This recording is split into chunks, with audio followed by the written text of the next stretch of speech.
Good morning all of you. आज हम आप लोगों को पढ़ा रहे हैं इनम फर्स्ट ईयर का subject primary health care. Primary health care में आज हम आप लोगों को पढ़ाएंगे अस्थमा। अस्थमा के बारे में देखिए, अस्थमा वह स्थिति है सूक्ष्म श्वास नलिकाएं की ब्रोंचिकल स्मूथ मसल्स मांसपेशियों में सूजन आ जाती है। अस्थमा वह स्थिति है, वह कंडीशन है जिसमें सूक्ष्म जो श्वास नलिकाएं होती हैं उस उनकी मांसपेशियों में मसल्स में स्वेलिंग आ जाती है, सूजन आ जाती है, जिसके कारण श्वास नली सिकुड़ जाती है और सांस लेने में परेशानी आती है। जिसके कारण अगर मांसपेशियों में स्वेलिंग आ जाएगी तो जिससे श्वास नली सिकुड़ जाती है और उससे जो है व्यक्ति को या बच्चे को सांस लेने में दिक्कत होने लगती है, परेशानी होने लगती है। अस्थमा एलर्जी के कारण भी होता है, जैसे जानवरों के पंख से, ऊन से, उलन किसी प्रकार के खाने से, दवाइयों से, धूल मिट्टी से, वायु प्रदूषण से या ज़्यादातर मौसमी होता है। अस्थमा वह कंडीशन होती है, वह अस्थमा जो है एलर्जी के कारण भी हो सकता है। किसी चीज़ से एलर्जी से हो सकता है, जैसे जानवरों के पंख से भी व्यक्ति को एलर्जी हो सकती है, अस्थमा हो सकता है। उलन से, किसी प्रकार के खाने से, किसी खाना खाने से, दवाइयों से, किसी प्रकार की ड्रग्स से, जैसे धूल मिट्टी से भी अस्थमा एलर्जी से अस्थमा रोग हो सकता है, अस्थमा हो सकता है। वायु प्रदूषण से ज़्यादातर मौसमी अस्थमा होता है, मौसम के एलर्जी के कारण भी अस्थमा रोग हो सकता है। देखिए चिन्ह और लक्षण, साइन एंड सिम्टम क्या होते हैं अस्थमा के। देखिए सीने में दर्द होना, चेस्ट पेन, पेशेंट को जो है व्यक्ति को सीने में दर्द होने लगता है, सीने में दर्द होने लगता है। सीने में कसाव होना, थिकनेस, चेस्ट में सीने में जो है कसाव, जकड़न सी होने लगती है। सांस लेने में कठिनाई, सांस लेने में जो है अस्थमा से सांस लेने में कठिनाई होती है। श्वसन दर का बैठना, सांस जो है श्वसन दर बैठ जाता है। श्वास नली का सिकुड़ना, इससे जो है अस्थमा से श्वास नलिकाएं जो होती हैं वह सिकुड़ जाती हैं। सांस के साथ आवाज़ आना, होने पर, डिजीज हो जाने पर इस अस्थमा के कारण जो है सांस लेने में, व्यक्ति को सांस लेने में आवाज़ आती है। ये जो है इसके साइन एंड सिम्टम है। देखिए उपचार, ट्रीटमेंट किस तरह से करें। ऑक्सीजन देना, पेशेंट को ऑक्सीजन दिया जाता है। धूल मिट्टी व जिनसे रोगी को एलर्जी है दूर रहना चाहिए। धूल मिट्टी के कारण जिनसे व्यक्ति को, पेशेंट को एलर्जी हो रही है, उसे जो है उस चीज़ से, उस वस्तु से दूर रहना चाहिए। सर्दी के दिनों में बाहर जाते समय नाक व मुंह को ढक कर जाना चाहिए। सर्दी के समय, सर्द मौसम में बाहर निकलते समय यह ध्यान रखना चाहिए कि वो अपने नाक व मुंह को ढक कर रखे। पेशेंट जो है, व्यक्ति जो है अपने नाक और मुंह को ढक कर रखे। रोगी एस्प्रिन व नॉन स्टेरॉइड दवाइयाँ नहीं देना चाहिए।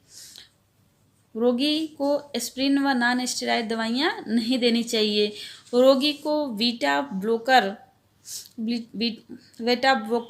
दवाइयाँ जैसे प्रोपोनालोल, मेटोप्रोराल देना चाहिए। पेशेंट को जो है बीटा ब्लोकर दवाइयाँ जैसे इसमें जो है प्रोपोनाल, मेटाप्रोराल देना चाहिए। इससे जो है उसे काफ़ी राहत मिलेगी, अस्थमा में व्यक्ति को काफ़ी राहत मिलेगी। देखिए नेक्स्ट है ब्रोंकाइटिस। इसमें श्वसन क्रिया तेज हो जाती है, जो करीब 50 से 60 मिनट होती है। ब्रोंकाइटिस में श्वसन की, सांस लेने की जो क्रिया होती है वह तेज हो जाती है, जो करीब 50 से 60 मिनट होती है। इसमें जैसे बुखार, खांसी, श्वसन के साथ आवाज़ आना, इसके जो है साइन एंड सिम्टम है कि इसमें तेज बुखार हो जाता है, खांसी आने लगती है, श्वसन के साथ आवाज़, श्वास के साथ जो है आवाज़ें निकलने लगती है। देखिए इसके उपचार क्या है। ट्रीटमेंट, बुखार को कम करने के लिए एस्प्रिन देते हैं और खांसी के लिए कफ मिक्सचर देना चाहिए। रोगी को काफ़ी मात्रा में पेय पदार्थ देना चाहिए और डॉक्टर से परामर्श लेना चाहिए। पेशेंट को बुखार कम करने के लिए एस्प्रिन देते हैं और खांसी के लिए कफ मिक्सचर देना चाहिए, दवा मिक्सचर देना चाहिए। रोगी को जो है काफ़ी मात्रा में पेय पदार्थ, तरल पेय पदार्थ देना चाहिए और डॉक्टर से परामर्श लेना चाहिए। नेक्स्ट देखिए निमोनिया। यह फेफड़ों का तीव्र संक्रमण है। इसमें बालक अस्वस्थ रहता है। निमोनिया जो है फेफड़ों का तीव्र संक्रमण है, इन्फेक्शन है, फेफड़ों लंग इन्फेक्शन है। इसमें बालक जो है अस्वस्थ रहता है। यह बच्चों के लिए खतरनाक है। निमोनिया जटिलता के कारण भी होता है। निमोनिया जो है जटिलता के कारण भी होता है। यह जो है बच्चों के लिए खतरनाक, निमोनिया जो है खतरनाक डिजीज है, बीमारी है। जैसे मीजल्स, कुकर खांसी, अस्थमा या निमोकोकाई स्ट्रेप्टोकोकाई जीवाणु के कारण होता है। ये जो है निमोकोकाई स्ट्रेप्टोकोकाई जीवाणु के कारण होता है। देखिए साइन एंड सिम्टम, चिन्ह और लक्षण क्या होते हैं। साइन एंड सिम्टम: तेज बुखार, ठंड लगकर पेशेंट को, बालक को और व्यक्ति को तेज बुखार आती है, ठंड लगते हुए तेज बुखार आती है। श्वसन क्रिया तेज और चेहरा लाल, उसकी श्वसन क्रिया, सांस लेने की जो क्रिया होती है वो तीव्र हो जाती है और उसका चेहरा जो है फेस लाल हो जाता है। तेजी से खांसी आती है। रक्तयुक्त बलगम, बलगम निकलने लगता है। रक्तयुक्त, ब्लड से युक्त जो है बलगम निकलने लगता है। साइनसाइटिस हो जाती है, नाक में उसको प्रॉब्लम हो जाती है। सन्निपात भी हो जाता है। नियंत्रण व देखभाल, कंट्रोल एंड केयर किस तरह से करें। एंटीबायोटिक्स जैसे एम्पिसिलिन को ट्राइमोक्साजोल देना चाहिए। एम्पिसिलिन और को टाइमोक्साजोल देना चाहिए पेशेंट को। पेनिसिलिन चुनिंदा दवाई है निमोनिया के लिए। पेनिसिलिन जो है यह मेन चुनिंदा दवाई है जो निमोनिया के लिए बहुत ही फायदेमंद है। गंभीर मामलों में सांस लेने में कठिनाई होती है तो ऑक्सीजन देना चाहिए। अगर गंभीर स्थिति है तो उस मामले में सांस लेने में व्यक्ति को, बालक को कठिनाई हो रही है तो उसे ऑक्सीजन देना चाहिए। डॉक्टर से परामर्श लेना चाहिए और डॉक्टर से परामर्श लेना चाहिए। अगर देखिए श्वसन संबंधी समस्याओं के कारण, चिन्ह और लक्षण और इलाज। Causes, sign and symptom, treatment of respiratory problem.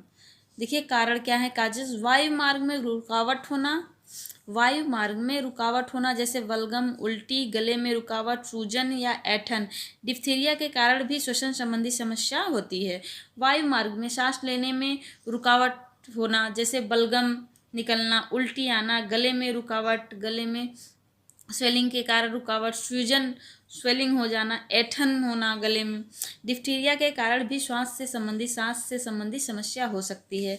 Anaemia के कारण श्वसन संबंधी बीमारी, निमोनिया, टीबी, दमा, बाहरी दबाव के कारण जैसे फंदा लगना, गले में किसी वस्तु का अटकना, इन सब से जो है, इन सब के कारण भी श्वसन संबंधी समस्याएं हो सकती है। देखिए चिन्ह और लक्षण, साइन एंड सिम्टम क्या है।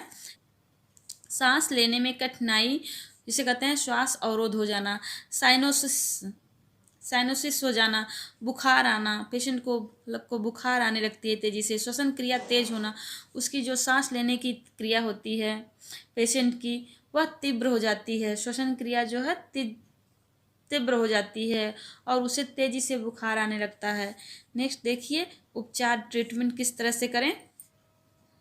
देखिए उपचार, ट्रीटमेंट, रोगी को पूरा आराम करना चाहिए। इस स्थिति में, इस कंडीशन में व्यक्ति को, पेशेंट को पूर्ण आराम करना चाहिए। रोगी को गर्म जगह पर रखना चाहिए। पेशेंट को जो है गर्म जगह पर रखना चाहिए। श्वास से संबंधित बीमारी में पर्याप्त मात्रा में द्रव लेना चाहिए। तरल पदार्थ लेना चाहिए, द्रव युक्त पदार्थ लेना चाहिए। एंटीबायोटिक्स लेना चाहिए। स्वच्छता का ध्यान रखना, स्वच्छता का विशेष पेशेंट को जो है, बालक क्या जो है रोगी को की स्वच्छता का विशेष ध्यान रखना चाहिए। खांसी होने पर कफ मिक्सचर देना चाहिए। खांसी आने पर कफ मिक्सचर देनी चाहिए। गर्म पानी के गरारे करना चाहिए। पेशेंट को जो है, रोगी को गर्म पानी का गरारा करना चाहिए। गर्म पानी के गरारे से उसके गले में राहत मिलती है। नाक बंद होने पर नेजल ड्रॉप डालनी चाहिए। बच्चे के या व्यक्ति के, पेशेंट को जो है नाक अगर बंद हो गई है तो उसमें नेजल ड्रॉप डालनी चाहिए। बलगम का निस्तारण करना चाहिए। ट्रिपल सल्फा गोलियां देनी चाहिए। ट्रिपल सल्फा गोलियां देनी चाहिए। नेक्स्ट देखिए प्रबंधन, एनम स्वास्थ्य कार्यकर्ता की जिम्मेदारियां, श्वसन संबंधी समस्याएं और घरेलू उपाय। एनएम की क्या भूमिका होती है? एनएम स्वास्थ्य कार्यकर्ता की श्वसन संबंधी बीमारी समस्याओं में क्या घरेलू उपाय करना चाहिए और क्या उनकी भूमिका होती है? देखिए, management role and responsibility of NM health worker in care patient with respiratory problems including home care remedies. महिला स्वास्थ्य कार्यकर्ता एनएम को श्वसन संबंधी समस्याओं व घरेलू व उपायों निम्न प्रकार करना चाहिए। घरेलू उपाय जो करना चाहिए उस प्रकार करना चाहिए। देखिए, रोगी को प्रचुर मात्रा में पेय पदार्थ देना चाहिए। पेशेंट को प्रचुर मात्रा में पेय पदार्थ पिलानी चाहिए, देनी चाहिए।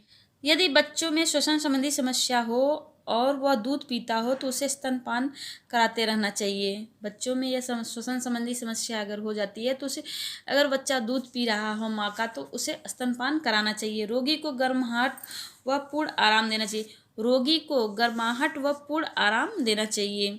रोगी को प्रचुर मात्रा में पौष्टिक आहार देना चाहिए। पेशेंट को प्रचुर मात्रा में पौष्टिक आहार देना चाहिए। भोजन में उसके घर के परिवार वालों को स्वच्छता के बारे में बताना चाहिए।